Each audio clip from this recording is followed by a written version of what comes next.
Galera, vou pedir licença para falar sobre um dos demônios mais casca-grossa de Yu Yu Hakusho. O seu nome é Raiz, exatamente.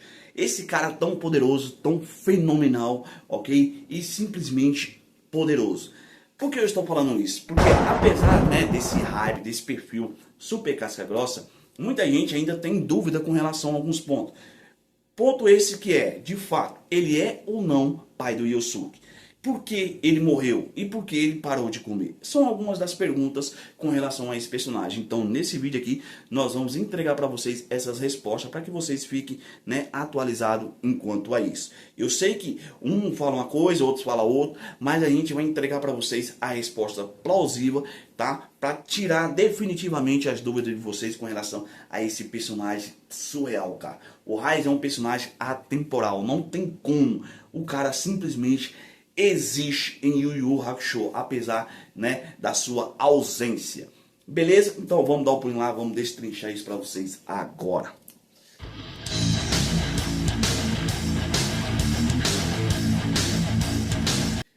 Aí, Coutinho na área, galera. Antes da gente começar, deixa eu pedir pra você se inscrever no nosso canal. Ativa o sininho de notificação pra gente ficar por dentro de tudo, né, que a gente entrega pra vocês. Compartilhe nossos vídeos, fiquem à vontade, porque o canal é de vocês, estão batendo 2.000 inscritos. E o mérito do canal é pra vocês, beleza? Dito isso, vamos ao que interessa, porque vocês falam que eu enrolo demais. Antes de começar o assunto, eu fico falando e eu já tô enrolando. Beleza, então vamos lá. Galera, o Raiz é um dos 3 demônios, ok, do mundo das trevas. E claro, um ancestral direto do Yosuke. Marque bem esse ponto, beleza? Porque ele vai ser muito importante. Ele é um Mazoku de sangue puro, uma raça rara extremamente poderosa e conhecida como Toshin, ou seja, o deus da guerra, que é assim que ele consolidou o seu nome no mundo das trevas, sendo considerado o demônio mais forte que já passou pelo mundo das trevas, antes de se enfraquecer por não comer humanos, mantendo uma promessa de amor. Exatamente.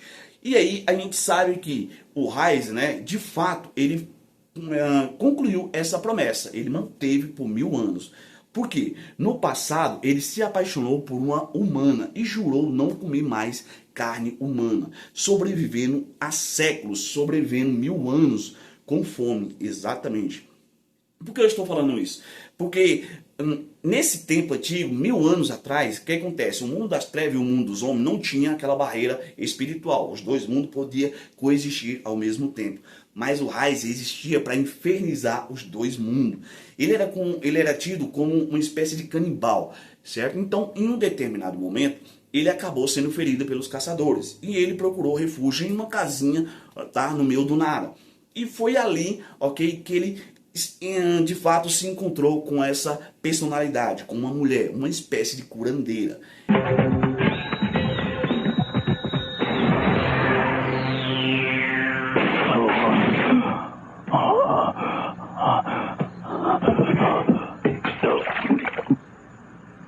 Quem é você?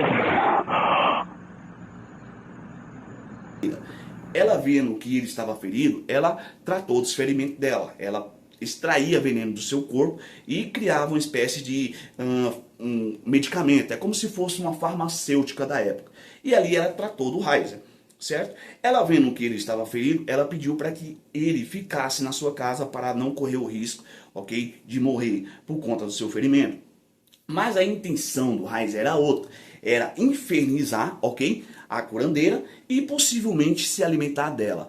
E ela, percebendo a intenção do demônio, ela olha fixamente para o seu olho e lança aquela icônica palavra, ok? Para eles: se você quer me possuir, me possua. Mas pela manhã o seu corpo vai estar morto, porque eu sou um pote de veneno. E você irá perder o seu legado como demônio. Aí eu faço a pergunta para você: você acha que o Raiz, ele sentiu medo disso? Não. Não, ele foi pra cima, galera, exatamente, ele a cortejou.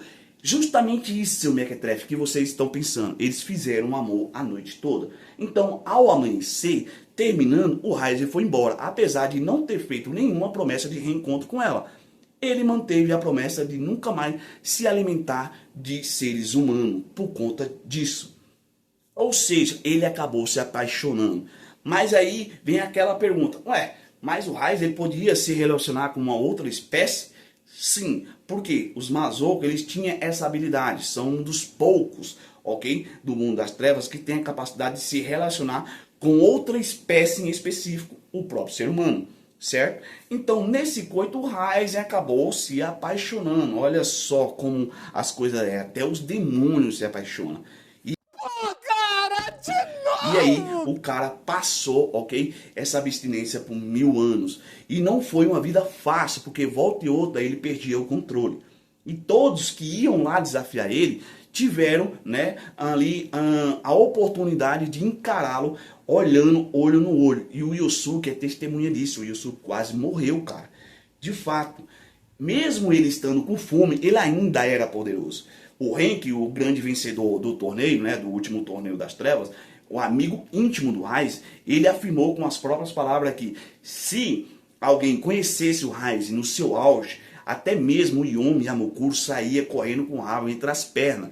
Porque o cara era definitivamente muito poderoso. Então não tinha para ninguém o Raiz. Não tinha mesmo. Certo? Então o motivo da sua morte foi o quê? Uma promessa de amor.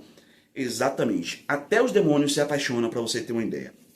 E agora a gente vai para ancestralidade, ou seja, o Raiz não é o pai biológico direto, mas é o antepassado de quem Yosuke herdou seu sangue Mazoco. Exatamente. Na árvore genealógica, o que acontece? Foi, né, aparecendo um pontinho ali, outro aqui, foi surgindo muitos, ok?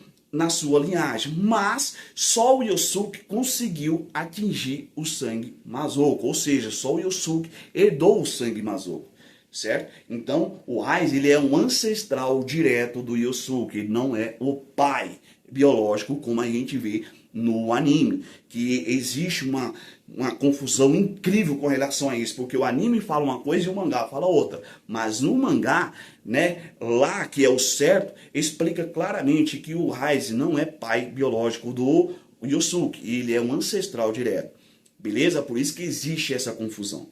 Tranquilo? E aí a gente sabe que o Yosuke, nessa escala biológica, foi o único que conseguiu herdar o sangue Mazoco. E poder. Vamos falar um pouco do poder do cara. Mesmo faminto, o seu poder era temido por outros reis, como o próprio Yomi e como a própria Mokuro.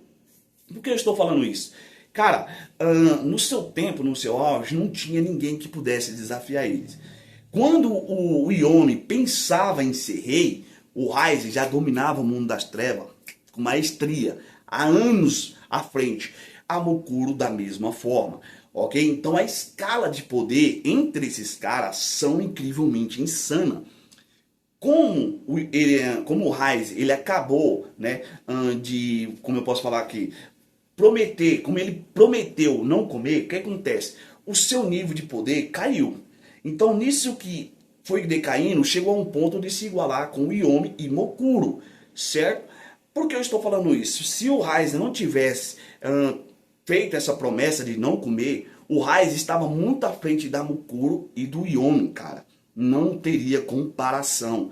Para vocês terem uma ideia. Os poderes só se igualaram porque o Raiz, né, ficou fraco. Ele ficou na abstinência. O cara ficou debilitado. Então o cara perde todo aquele potencial por conta da fome. Por isso que igualaram os seus poderes. Assim como o Henk falou, se conhecesse o Raiz no auge, cara, não teria para ninguém. Ninguém estaria pensando em guerra, pode ter certeza. E por falar em guerra, todo mundo sabe que o motivo era o quê? O domínio do mundo das trevas. Então, o Raiz tinha uma filosofia, o Yomi tinha uma filosofia e o Mokuro também tinha uma filosofia.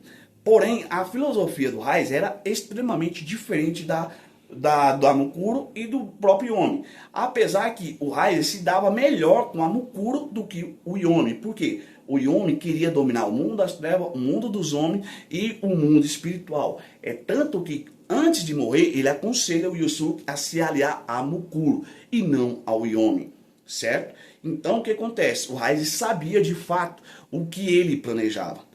Portanto, a guerra só aconteceu, só foi à frente porque o Raiz morreu.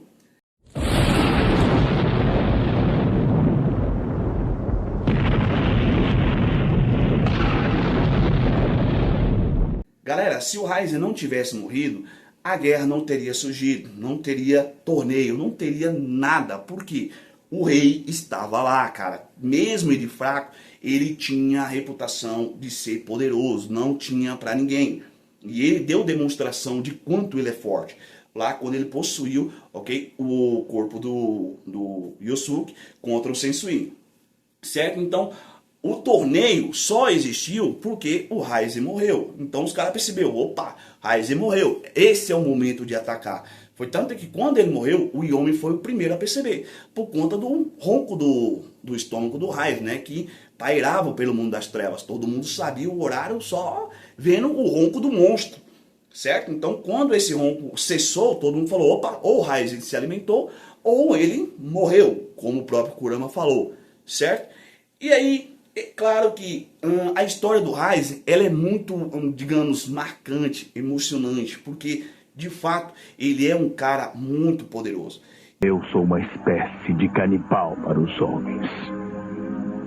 Mas eu fazia isso porque eu gostava.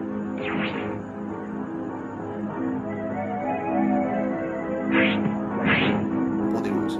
E outro ponto aqui, ele é considerado um demônio de classe S, mas não simplesmente S.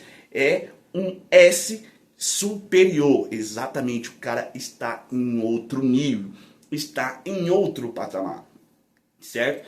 Eu acredito que se ele tivesse vivo, cara, não teria ninguém em Yu Hakusho que batesse de frente com ele. Não teria, cara, não teria mesmo.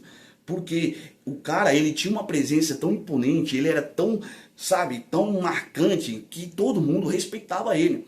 Vinha gente de vários pontos do mundo das trevas só para desafiá-lo e não conseguia vencer. É tanto que o mundo espiritual o temia, certo? Para vocês terem uma ideia aqui, existe um ponto, existe uma lenda que diz o seguinte: para que o Yosuke, o Riei e o Kurama fossem para o mundo das trevas, o rei Ema teve que negociar com o Ryzen. Exatamente, teve que negociar ali com o mundo das trevas para que eles pudessem ir para lá.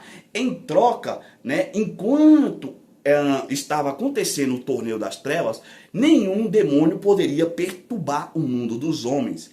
Essa é a teoria. Me corrijam se eu estiver certo, ou melhor dizendo, se eu estiver errado. Mas se eu estiver certo, beleza, tranquilos. Então, basicamente, a gente sabe que a reputação do Ryzen ia muito além do mundo das trevas, certo? E aí, cara, realmente é uma história comovente, emocionante e, de fato, um dos caras mais insanos que eu já conheci nos animes. Até hoje eu nunca vi um personagem tão imponente como o Ryzen. O Ryzen é verdadeiramente um rei, o cara morreu como um rei, certo? Mas é claro que vencido pelo amor. Beleza? Então tá entregue esse vídeo aqui, espero que vocês tenham gostado, não saia de se inscrever, que é muito importante. E aí, tudo que vocês quiserem, comentem, que a gente vai deixar coraçãozinho, a gente vai debater, a gente vai conversar. A nossa interação está insana, eu só tenho a agradecer de fato a cada um de vocês. Beleza? Meu muito obrigado, fiquem com Deus e até a próxima, galera. Valeu, fui!